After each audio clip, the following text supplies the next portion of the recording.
Hello student, welcome back to Matrix 24/7। This is Sangeeta Sharma और आज के इस वीडियो हम बात करने वाले हैं एक ऐसे एग्जाम के बारे में जिसका नाम है एनसीईटी एग्जाम, है ना। तो इसका नाम क्या है? NCET exam. तो ये क्या है एनसीईटी एग्जाम? तो यहाँ पर देखिए, ये इनकी मेन वेबसाइट है ncet.summer.ac.in पर।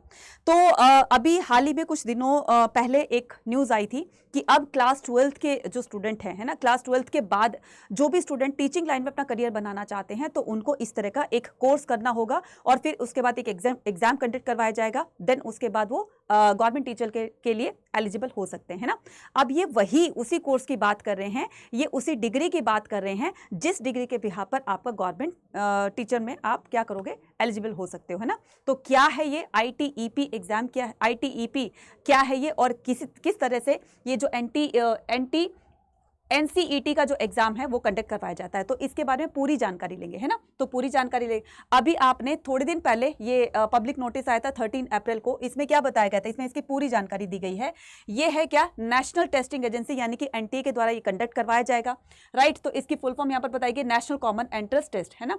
तो इसी के बिहाफ पर क्या करवाया जाएगा? इसी के बिहाफ पर आपका जो एक बीएड की जो डिग्री होती थी, ये 4 ईयर इंटीग्रेटेड प्रोग्राम है। पहले तो ये मेरी बात सुन लो, 4 ईयर इंटीग्रेटेड प्रोग्राम क्या होता है? इंटीग्रेटेड प्रोग्राम होता है कि जो आप पहले आप 3 साल के लिए ग्रेजुएशन करते थे, है ना, 3 साल में कंप्लीट होती थी, उसके बाद 2 साल में आप वो करते थे, बीएड करते थे, तो टोटल आपके 5 इयर्स जो हैं वो लगते थे। लेकिन इंटीग्रेटेड प्रोग्राम में वही सारी चीजें आपको 4 साल में कवर करवा दी जाती है, यानी कि डुअल डिग्री आपको दी जाएगी, ग्रेजुएशन प्लस आपको बीएड की डिग्री दे दी जाएगी। अब इसी के आधार पर आप जो है एलिजिबल हो सकते हो, किसके लिए? गवर्नमेंट टीचर के लिए, राइट। सारी चीजें समझ में आ गई? अच्छा, एनटी की तरफ से इसके रजिस्ट्रेशन फॉर्म जो है वो ओपन कर दिए गए हैं, जो कि 13 अप्रैल से 30 अप्रैल तक यानी कि 30 अप्रैल तक आप इसके फॉर्म जो है फिल कर सकते हैं, राइट। तो ये सारी इंफॉर्मेशन है वो यहाँ पर मैं आपको एक एक करके दिखाऊंगी, लेकिन इसके बारे में पहले पूरी जानकारी यहाँ पर जान लेते हैं कि ये आईटीईपी कोर्स क्या होता है ना बच्चे। तो आईटीईपी कोर्स क्या होता है? यहाँ पर देखिए, सुप्रीम कोर्ट के फैसले के बाद अब प्राइमरी स्कूलों में टीचर बनने के लिए बीएड कोर्स मान्य नहीं होगा। National council for teacher education यानी कि एनसीटीई की जगह आईटीईपी का नाम का एक नया मानक कोर्स लाने के लिए तैयार है। आइए जानते हैं कि यह कोर्स क्या है। तो यहां पर देखिए क्या बताया गया कि क्या है ये आईटीईपी। 2030 के बाद आईटीईपी यानी कि इंटीग्रेटेड टीचर एजुकेशन प्रोग्राम के जरिए शिक्षक भर्तियों को पूरा किया जाएगा। स्पेसिफाई कर दिया है कि 2030 तक जिन बच्चों ने बीएड कर ली है, जिन बच्चों ने, आपके घर में किसी ने अगर बीएड कर ली है तो 2030 तक वो डिग्री जो है वैलिड रहेगी, यानी कि उसके आधार पर वो गवर्नमेंट टीचर में क्या कर सकते हैं, गवर्नमेंट टीचर में वो गवर्नमेंट टीचर के अप्लाई कर सकते हैं ना। लेकिन 2030 के बाद से ये जो बीएड वाली डिग्री है इसको जो है मान्यता नहीं दी जाएगी। हाँ, ये एकेडमिकली आपकी जो है वो काउंट जरूर होगी, यानी कि आपकी डिग्री ये जो है वो मेंशन की जाएगी कि आपने बीएड की डिग्री ले रखी है ना। लेकिन बच्चे 2030 के बाद से जो फ्रेश बैच आएगा, यानी कि जो उसके बाद से टीचर्स भर्ती करी जाएंगी, तो उसमें आपको इस कोर्स के बिहाफ पर ही आपकी भर्तियां जो है वो आप एलिजिबल हो सकते हो उनके लिए, ठीक है।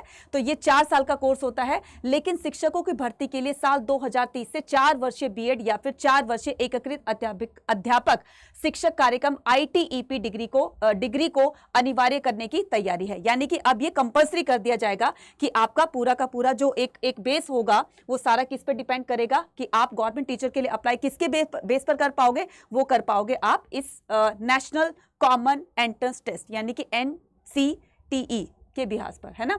तो ये हो जाएगा आपका क्या, यहां पर देखिए क्या बताया गया है। ये बताया गया आपका NCET 2024 admission to the 4 year integrated programme, है ना, जिसको कहा गया है आईटीईपी भी कहा गया है। तो ये जो है कुछ सिलेक्टेड, इसमें कुछ सेंट्रल यूनिवर्सिटीज हैं, कुछ स्टेट यूनिवर्सिटीज हैं, इसके अलावा कुछ इंस्टीट्यूशंस इसमें ऐसे भी हैं जो इस तरह का कोर्स आपको करवाती है, जैसे आईआईटी, है ना। आईआईटी से भी आप इसमें क्या कर सकते हैं, इस तरह के कोर्स को कर सकते हैं। एनआईटीज है और आरआईएस है और ये गवर्नमेंट कॉलेजेस हैं for the academic session 2024-25, right बच्चे। तो यहाँ पर इसकी पूरी जानकारी हम यहाँ पर एक एक करके यहाँ पर देखने वाले हैं, राइट बच्चे। तो ये क्या होता है, जैसे आप सीयूटी का एग्जाम देते हो ना, सीयूटी का एग्जाम अभी आप दोगे तो उसमें क्या होता है, उसमें आपके 3 सेक्शंस होते हैं, है ना, 3 सेक्शंस दिए जाते हैं। एक लैंग्वेज का होता है, और क्या होता है, लैंग्वेज होता है, फिर उसके बाद डोमेन्स का होता है, उसके बाद क्या होता है, जीटी का होता है ना। 30 सेक्शन दिए होते हैं, इसमें आपके 4 सेक्शंस दिए होंगे, है ना। तो ये इसकी इंपॉर्टेंट डेट है कि इसके जो आपके रजिस्ट्रेशन फॉर्म है 13 अप्रैल से स्टार्ट हो गए हैं। तो अभी भी अगर आप फिल करना चाहते हो तो आप इसको फिल कर सकते हैं ना, अगर आप टीचर बनना चाहते हैं, अगर आप टीचिंग लाइन में आप अपना करियर बनाना चाहते हैं तो आप इसके फॉर्म को फिल कर सकते हैं ना। 30 अप्रैल जो है इसकी लास्ट डेट होगी। फिर इसमें जो है पर्टिकुलर आपकी करेक्शन विंडो जो है ओपन की जाएगी 2 दिन के लिए, तो सारी डेट यहाँ पर बताई गई है, राइट। उसके बाद क्या करेंगे, यहाँ पर जानते हैं इसका एलिजिबिलिटी क्राइटेरिया क्या होता है। तो बच्चे इसमें 4 सेक्शंस दिए होते हैं ना, इसमें 4 सेक्शंस दिए होते हैं।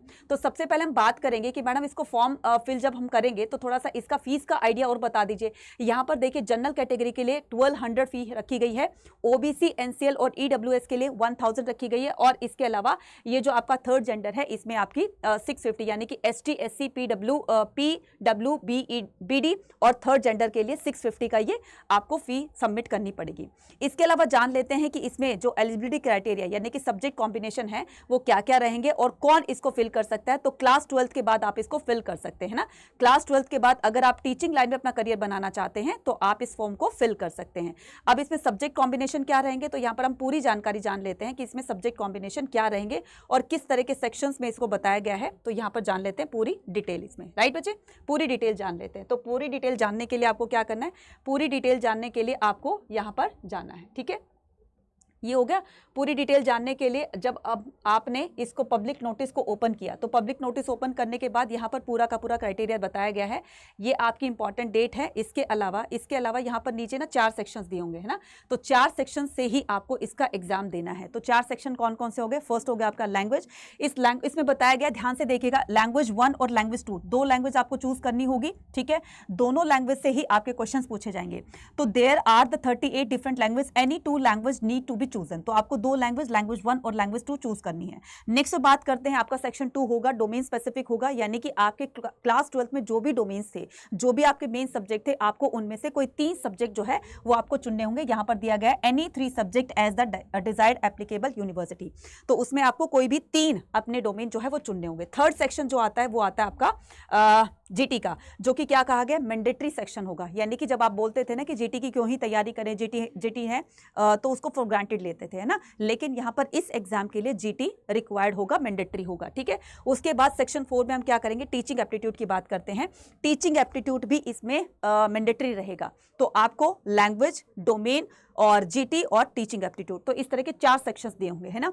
अब यहाँ पर बहुत सारे क्वेश्चन जो बच्चे हैं वो क्या कहते हैं कि मैडम ये किस तरह का टेस्ट होगा, ऑफलाइन होगा या ऑनलाइन होगा। तो बच्चे ये ऑनलाइन टेस्ट होगा। यहाँ पर दिया है ना कि कंप्यूटर बेस्ड टेस्ट, है ना। तो ये कंप्यूटर बेस्ड टेस्ट है, राइट बच्चे। तो इस तरीके से ये आपका होगा। और जो आपका क्वेश्चन पेपर आएगा वो इन लैंग्वेजेस में आएगा, ठीक है, वो इन लैंग्वेजेस के अंदर आएगा। अब यहाँ पर जान लेते हैं कि किसमें कितने क्वेश्चंस आएंगे। लैंग्वेज 1 से आपके कितने क्वेश्चन पूछे जाएंगे, 23 क्वेश्चन पूछे जाएंगे। लैंग्वेज 1 और लैंग्वेज 2 से 23 क्वेश्चन पूछे जाएंगे, जिसमें आपको 20 ही अटैम्प्ट करने हैं। इसके अलावा अगर मैं बात करूँ टीचिंग एप्टीट्यूड की, तो टीचिंग एप्टीट्यूड से आपके 23 क्वेश्चन पूछे जाएंगे, जिसमें आपको 20 अटैम्प्ट करने हैं। उसके अलावा जनरल टेस्ट में आपके 28 क्वेश्चन पूछे जाएंगे, जिसमें से आपको 25 अटैम्प्ट करने हैं। इसके अलावा डोमेन 1, 2, 3 इसमें आपको 28 क्वेश्चन पूछे जाएंगे, जिसमें से आपको 25 ही अटेम्प्ट करने हैं, राइट बच्चे। तो ये था कहने का मतलब ये कि टोटल आपको 181 में से आपको 160 ही अटेम्प्ट करने हैं। कितने करने हैं आपको, 160 ही अटेम्प्ट करने हैं, राइट। और इसमें नीचे ना बहुत सारी चीजें जो है दी गई हैं, तो जाकर के एक बार फटाफट से इसको देखिएगा। ये ब्रोशर है पूरा का पूरा। तो इसमें आपको कहाँ जाना है, इसकी मेन वेबसाइट पर जाना है। और इसकी मेन वेबसाइट पर जो मैंने पहले ही बताया था कि यहाँ पर जाकर आप पूरी की पूरी इंफॉर्मेशन ले सकते हैं ncet.samar.ac.in पर। अब क्वेश्चन आता है कि मैम हम इसकी प्रिपरेशन कहाँ से करेंगे, कैसे करेंगे। तो इसके लिए आपको क्या करना है, इसके लिए आपको अड्डा 24/7 की ऐप पर जाना है ना। तो हम क्या करेंगे, अड्डा 24/7 की ऐप पर जाएंगे, डाउनलोड कर लो अभी के अभी। उसके बाद क्या करना है, ऑल कोर्सेज पर जाएंगे, देन ऑल कोर्सेज पर जाकर के और फिर क्या करना है, आपको यूजी पीजी एंट्रेंस एग्जाम पे क्लिक करना है। देन उसके बाद क्या करना है, आपको यूजी पे क्लिक करना है। यूजी पर आओगे, यहाँ पर एक सेक्शन दिया होगा CUET language and the general test, यहाँ पर क्लिक करोगे। उसके बाद जैसे आपने यहाँ पर क्लिक किया, क्लिक करने के बाद आपको यहाँ पर एक वीडियो का सेक्शन मिलेगा, राइट। तो वीडियो के सेक्शन में ये रहा, ठीक है। आर्ट्स के हो, कॉमर्स के हो, साइंस के हो, ये सभी के लिए है, जो भी बच्चा टीचिंग लाइन में अपना करियर बनाना चाहते हैं। फॉर एग्जाम्पल आप आर्ट्स के हो, ठीक है, साइंस के हो, कॉमर्स के हो, तो उसके हिसाब से आप उसको क्लिक कर लीजिएगा। इसको बाय नाउ करने के लिए, एनरोल करने के लिए आपको एक कूपन कोड बताया जा रहा है। इस कूपन कोड को लगाइएगा और अपनी तैयारी को अभी से स्टार्ट कर दो, ठीक है। अपनी तैयारी को अभी से स्टार्ट कर दो। अब बहुत सारे बच्चे ये पूछेंगे कि मैडम इसका एग्जाम कब है, इसका एग्जाम कब है और कब ये एग्जाम होगा। तो इसमें सारी चीजें बताई गई है। इसमें एग्जाम कब होगा तो देखिए इसका एग्जाम का भी बताया गया पूरा का पूरा।